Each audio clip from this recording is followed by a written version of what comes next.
Hello, everyone. This is Shirley, and this is Resolution of the Heart, and it's time for us to get into our reading on the way to Krishna. We are on page 20, but before I get started, I'd like to welcome each and every one of you back. Those who have came back on a regular basis, thank you from the bottom of my heart coming back and supporting me. Um, and those who are just stopping by, thank you for coming by. I hope that you do get some good information out of here because it's all good. And what can I say? I'm smiling, but when I think of what's going on in the world, it's really sad. And it's Ukraine. It's the virus. It's how people treat each other.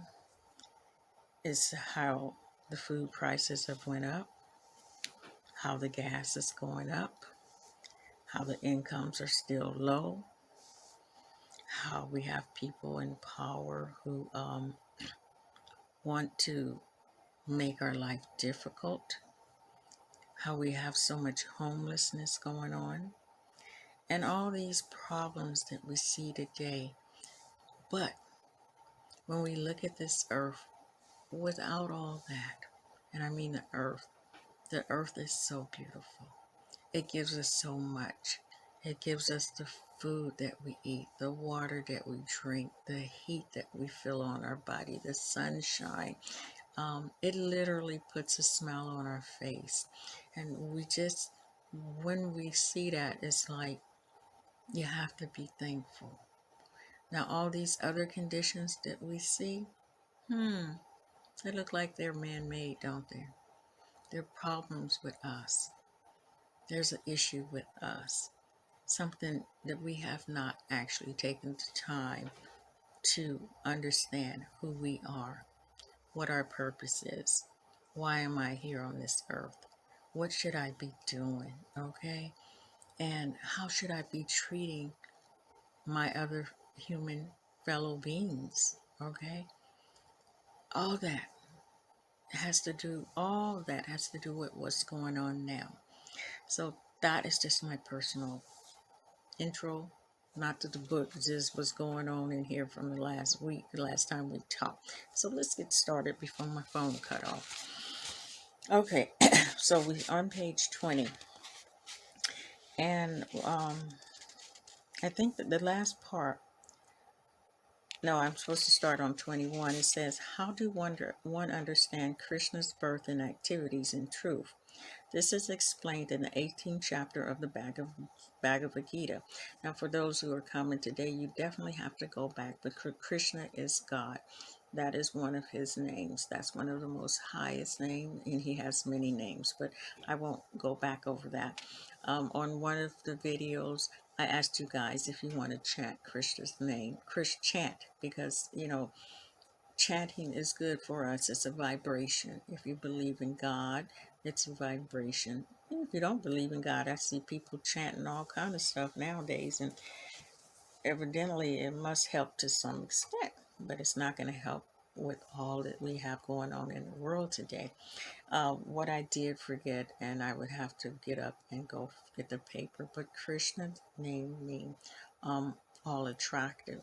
If I can remember, Krishna, Hare Krishna, Hari, Hari means, oh my goodness, um, his energy, let me go get my notes. Okay, I got my notes from Sunday. On Sundays, we have a woman's bhakti circle, and it's really good. I would invite anyone to come and join and listen in. You don't necessarily have to, you don't have to raise your hand if you don't want to, but you can definitely listen in. And so one of the ladies asked a question about Krishna, the meaning of the Maha Mantra. That's what we say, the Hare Krishna mantra, which I was asking you guys if, say it 5 times. Krishna is all attractive. Rama, who gives pleasure, eternal. And Hari, which is Oh Hari, is the energy of Krishna. So that's what it means when we say Hare Krishna, Krishna Krishna, Hare Hare. Hare Rama, Hare Rama, Rama Rama, Hare Hare. I mean, it's beautiful. I feel good when I say it.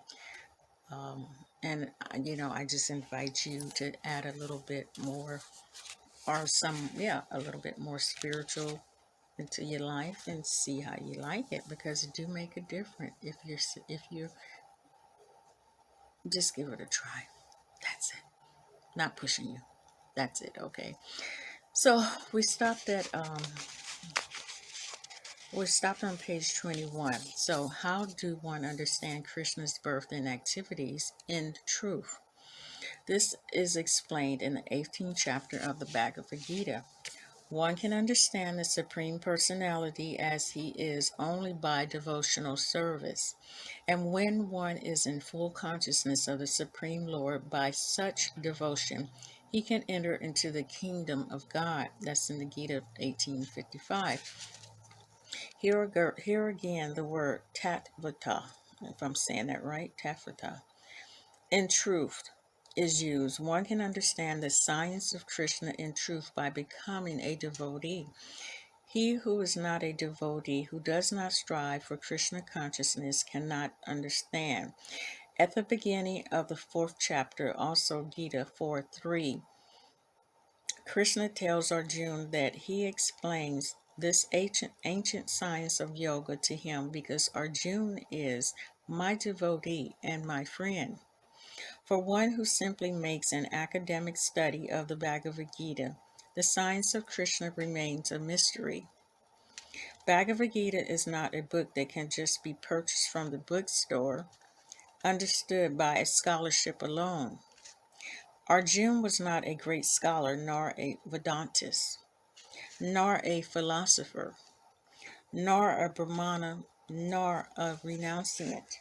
He was a family and military man. But still, Krishna selected him to be the recipient of the Bhagavad Gita and the first authority in the disciplic session. Why? Because you are my devotee. That is the qualification to understand the Bhagavad Gita as it is, and Krishna as he is. One must become Krishna conscious. And what is this Krishna conscious? This is the process of cleansing the dust from the mirror of the mind through chanting of the Hare Krishna, Krishna Krishna, Hare Hare, Hare Rama, Rama Rama, Hare Hare.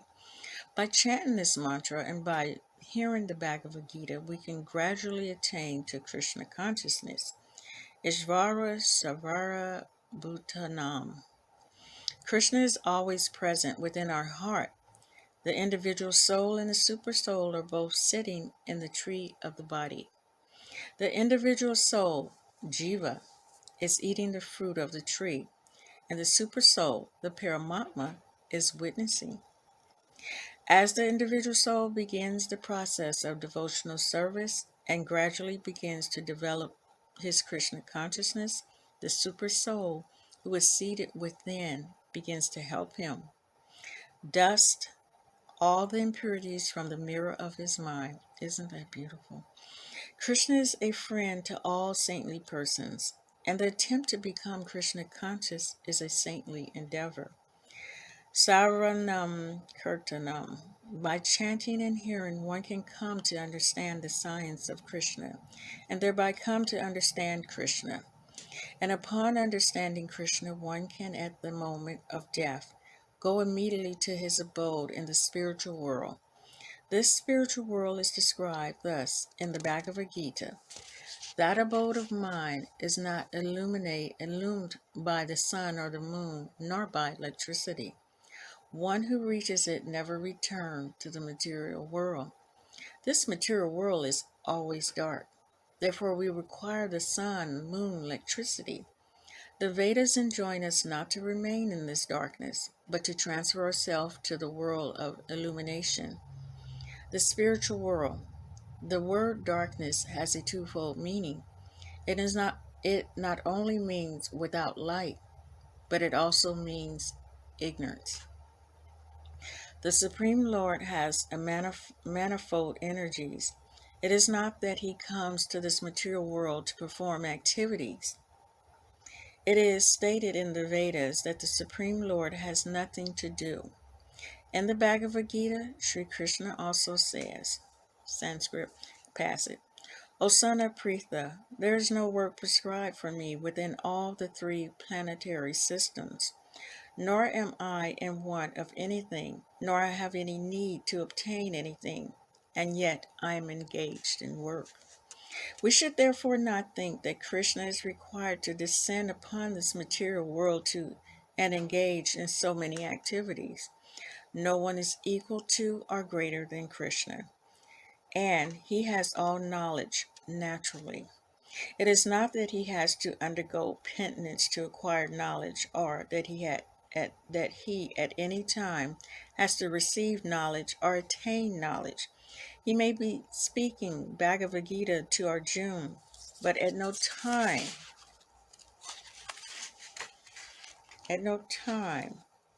was he ever taught Bhagavad Gita. One who can understand that this is Krishna's position does not have to return to the cycle of birth and death in this material world, but undergo the influence, being under the influence, I get excited.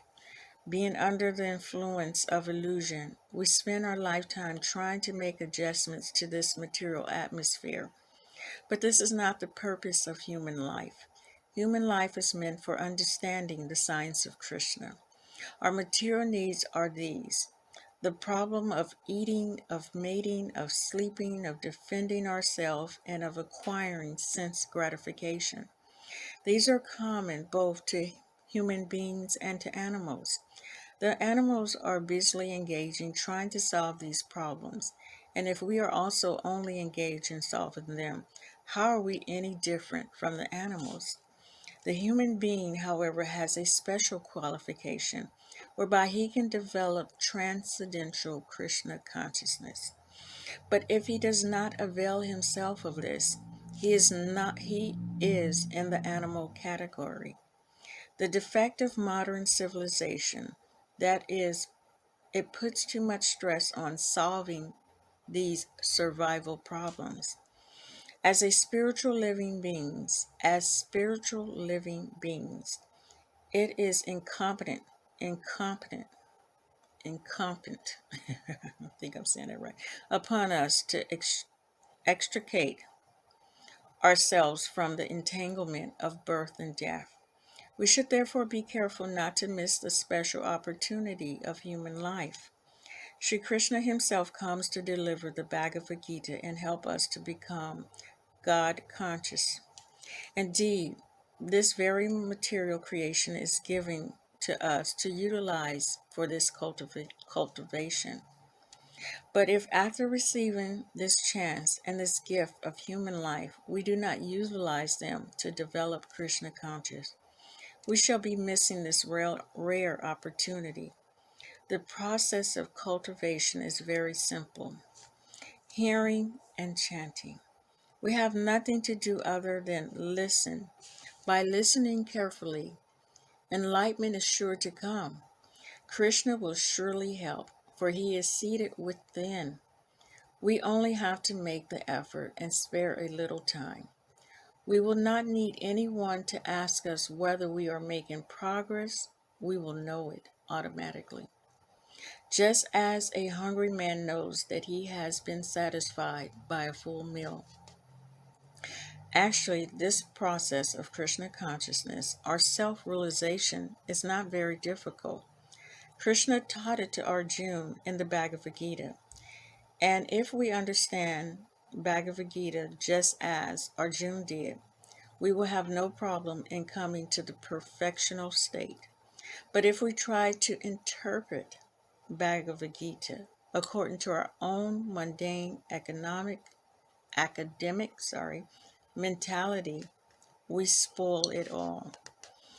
As stated before, this chanting of Hare Krishna is a process by which all contamination due to material association is removed from the mirror of the mind.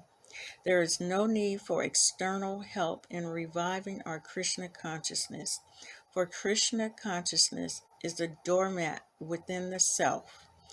In fact, it is the very quality of the self. We only have to invoke it by this process. Krishna consciousness is an eternal fact. It is not a doctrine or a set of beliefs imposed by some organization. It is within all living entities, whether they be human beings or animal. When Lord Chaitanya Mahaprabhu was passing through the jungles of South India some 500 years ago, he chanted Hare Krishna, and all the animals, the tigers, elephants, and deer, joined him in dancing to the holy names. Of course, this depends on purity of the chanting. As we progress in chanting, purification is sure to come.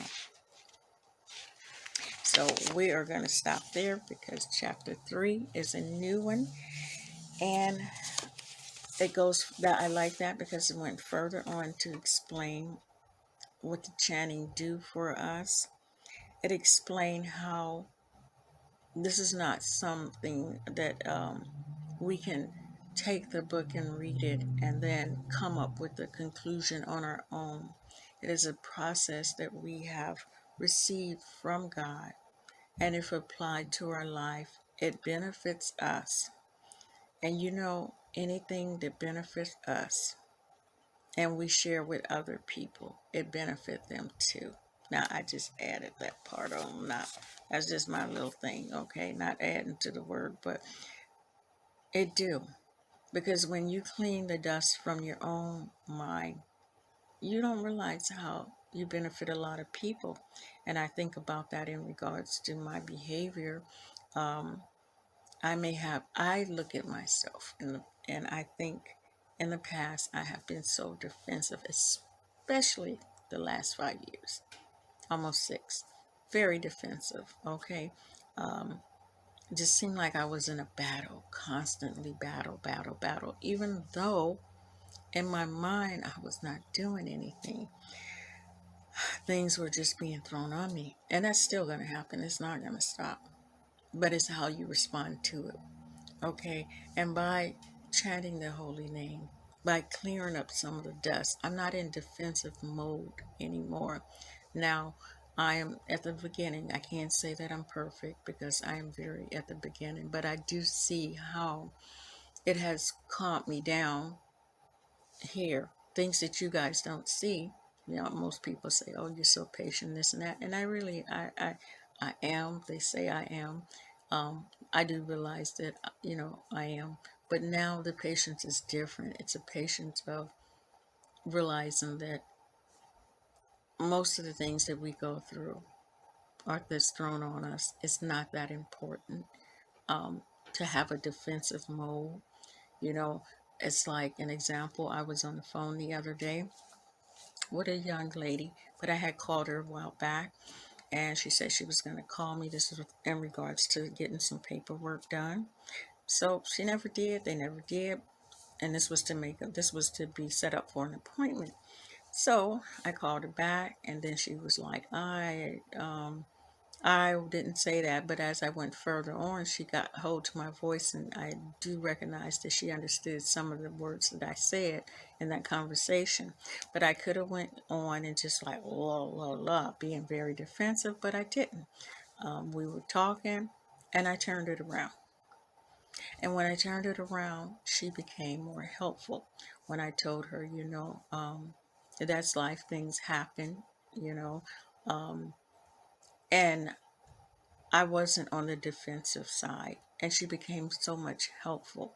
So clearing some of that dust off, that worldly dust, because we are defensive. We have those characteristics of eating, mating, defending. I think the other one was sleeping. Okay, I think it was. If not, forgive me. Just go back and listen. But And so that defending is one that we use as humans. We're constantly trying to defend our right or defend what's right. Or if someone said something, it's, trying to defend our position. Okay. And a lot of it is just need to, with the mirror being cleaned slowly off of my mind, I took it a different way. It turned out okay. I got more information from her. They may not be able to help me, but she put me with someone who might be able to help me. And guess what? If these people are not going to be able to help me, I'm going to just have to find a different way to get in what I need to get done in regards to my paperwork. Okay. And that's how I'm looking at the situation. Totally different because of a little bit of dust coming off of mine. So thank you guys. I know I probably went over. I can't see what time it is, but thank you for taking the time out of your day to listen to me, and to listening to this small book here. And I hope you do come back, and I hope you enjoyed it and can apply it to your life. It only takes a little bit. It doesn't take a whole lot. You continue being who you are, but it do help. So until next time, thank you for spending time with me. Hare Krishna.